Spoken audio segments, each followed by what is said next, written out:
Mesdames et messieurs, bonsoir. Merci de prendre ce rendez-vous informatif dont voici le sommaire. À l'orée de ce journal, vous aurez le compte rendu des grandes décisions du Conseil des ministres qui s'est tenu hier. Ensuite, une revue de presse pour faire le point de l'actualité à travers les journaux parus ce jour. Et en fin d'édition, nous ferons un tour de l'actualité hors de nos frontières. À nouveau, bonsoir. Le 5e Conseil des ministres du gouvernement de la rupture s'est tenu hier au Palais de la Marina sous la présidence effective du président de la République, Patrice Talon.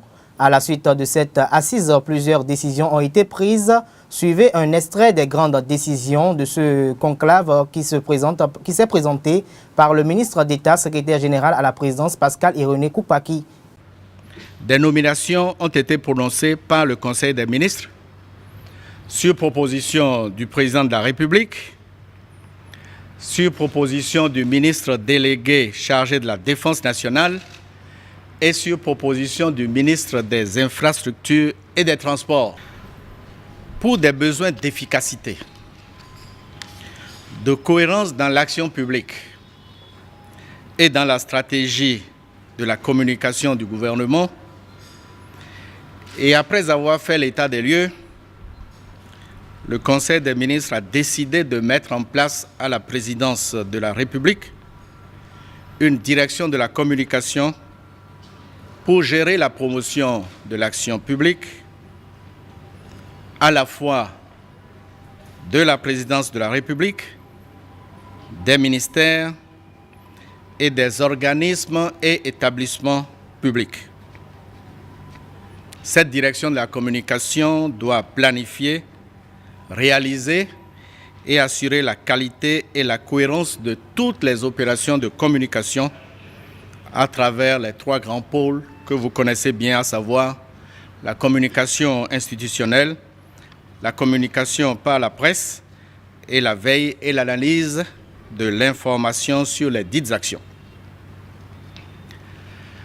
4e point de ce compte rendu. Le ministre des Transports, le ministre des Infrastructures et des Transports a présenté au Conseil le rapport d'inspection de l'aéronef présidentiel, inspection de navigabilité qui a été effectuée le 11 mai 2016 par une équipe conjointe de l'Agence nationale de l'aviation civile et des spécialistes de nos forces aériennes, en présence du représentant et de l'équipe technique du propriétaire de l'aéronef. À l'issue de l'examen de ce rapport d'inspection et au vu des constats qui ont été relevés, le Conseil des ministres a décidé de renoncer à cette acquisition. Une communication relative à des ventes de gré à gré effectuées sur le domaine privé de l'État au lieu dit à Djammenroutin, dans le 12e arrondissement de Cotonou, pour simplifier en face de l'ambassade des États-Unis. Ces ventes ont eu lieu en violation du code foncier et immobilier de notre pays. Et en raison de ces violations, le Conseil des ministres a décidé de faire annuler les ventes de gré à gré ainsi effectuées. Il a saisi l'occasion pour instruire le ministre de l'Économie et des Finances à l'effet de faire un état des lieux complet du domaine privé de l'État et des collectivités territoriales. Et par ailleurs, de réaliser un audit sur les transactions foncières opérées sur le domaine privé de l'État et des collectivités territoriales depuis la date d'entrée en vigueur du Code foncier et domanial en 2013. Vous pouvez suivre l'intégralité du point de presse du ministre d'État, secrétaire général à la présidence sur notre site www.ezaetv.com. À présent, l'actualité nationale dans les journaux parus ce jour à travers la revue de presse que nous propose Enoch Lahadé.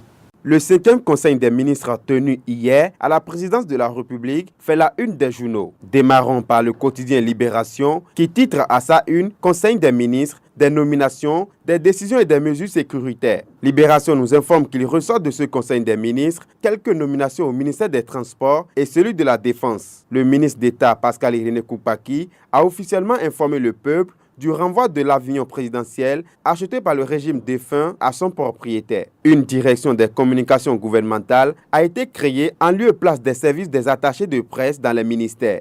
Au plan sécuritaire, il a été aussi décidé de la création des postes sécuritaires sur les axes routiers. Le potentiel nous informe que ce Conseil des ministres a mis également sur le tapis le secteur de la santé. Le déficit en personnel sera bientôt un mauvais souvenir, nous garantit le quotidien. Dans ce même Conseil des ministres, il a été rendu public la nomination de Edouard Loko, ancien vice-président de la HAC, au poste de chargé de mission du président de la République et prend aussi en charge le portefeuille des médias. L'économiste estime déjà que c'est pour avoir battu la campagne pour la victoire de l'homme de la rupture que Edouard Loko a été nommé au palais de la République. Et concernant ces différentes nominations, l'Audace Info rappelle au président de la République que pour respecter son engagement vis-à-vis de son peuple souverain, urgence est pour lui de faire des nominations par compétence. Seuls les appels de candidature au service du développement du nouveau départ, constate le journal. Le ministre romain est toujours en action. Il amorce l'assainissement de la filière des véhicules d'occasion, l'une des filières les plus rentables des activités du port autonome de Cotonou. Libération nous apprend que cette filière va mal. Ceci à cause des mesures protectionnistes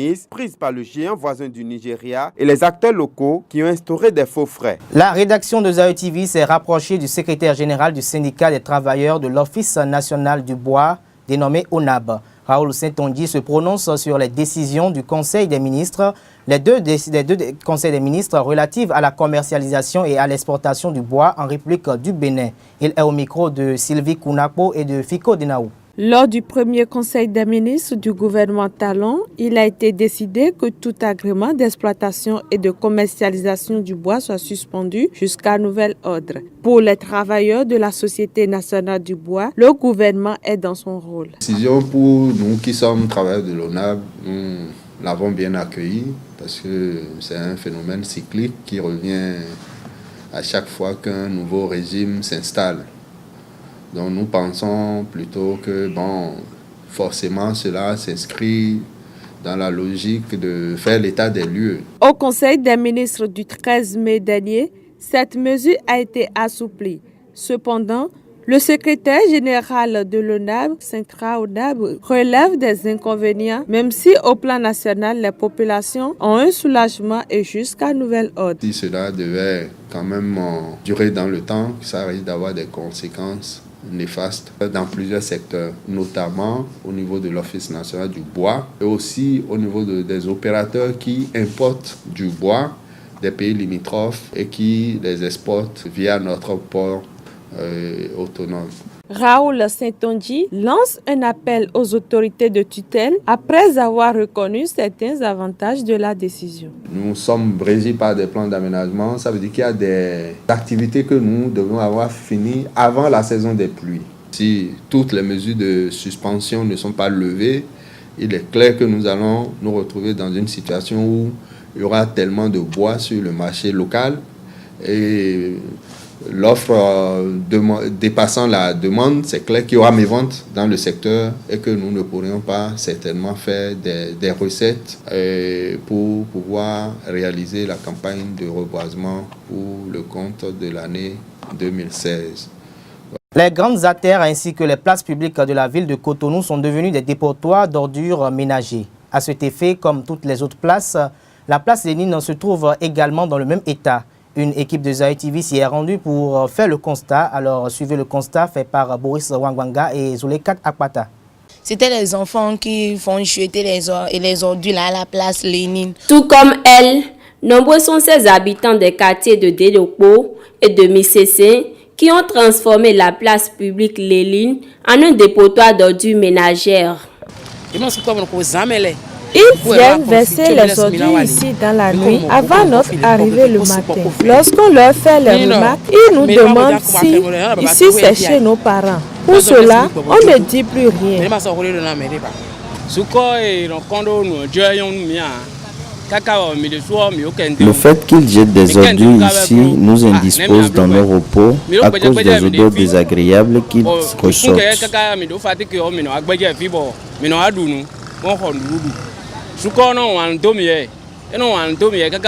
Ce sont les habitants de la zone qui viennent verser des ordures ici. Nous leur avons fait des reproches sans succès.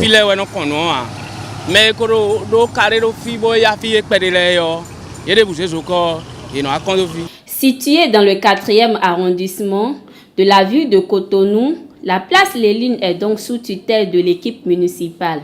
Et tout porte à croire que la municipalité de Cotonou rencontre d'importantes difficultés en ce qui concerne la gestion adéquate des déchets solides et ménagers.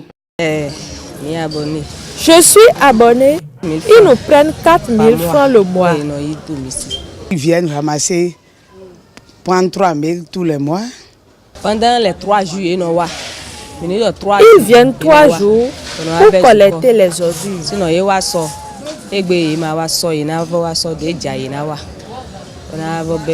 Notons qu'une bonne partie de ces quartiers ne bénéficient pas des services de collecte des ordures, ce qui les amène à transformer les places publiques et autres espaces en un dépotoir d'ordures. À présent, je vous propose de suivre un tour de l'actualité hors de nos frontières avec cet élément signé Bernice Loko. Hors du Bénin au Nigeria, selon l'armée nigériane et des responsables locaux d'associations, l'une des 219 lycéennes enlevées en avril 2014 par les islamistes de Boko Haram à Chibok dans le nord-est du Nigeria a été retrouvée saine et sauve mardi 17 mai. Pour la première fois depuis plus de 2 ans, Amina Ali a été retrouvée dans la forêt de Sambisa dans l'état de Borno.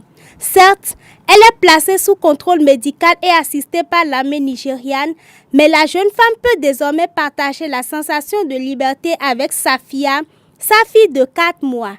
Du Nigeria, faisons tout en République démocratique du Congo, où un mandat d'arrêt a été émis contre l'opposant Moïse Katumbi, accusé par les autorités d'avoir recruté des mercenaires. L'homme principal rival du chef de l'État, Joseph Kabila, s'est porté candidat à la présidentielle prévue pour fin 2016. Quittant à présent le Congo pour l'Égypte, un avion d'Égypte Air parti mercredi soir de Paris à destination du Caire a disparu des radars avec à bord 66 passagers et 10 membres d'équipage. Le contact a été perdu alors qu'il se trouvait dans l'espace aérien égyptien. Terminons cette page inter à travers ce jugement qui ne devrait pas satisfaire la famille d'Eric Long, ce Français battu à mort dans un commissariat égyptien en 2013, alors que la défense de ce dernier accuse les policiers. Et ce sera tout pour cette édition du JT Soir sur Ezae TV. Merci de nous avoir suivis. Passez excellente soirée à vous. Bonsoir.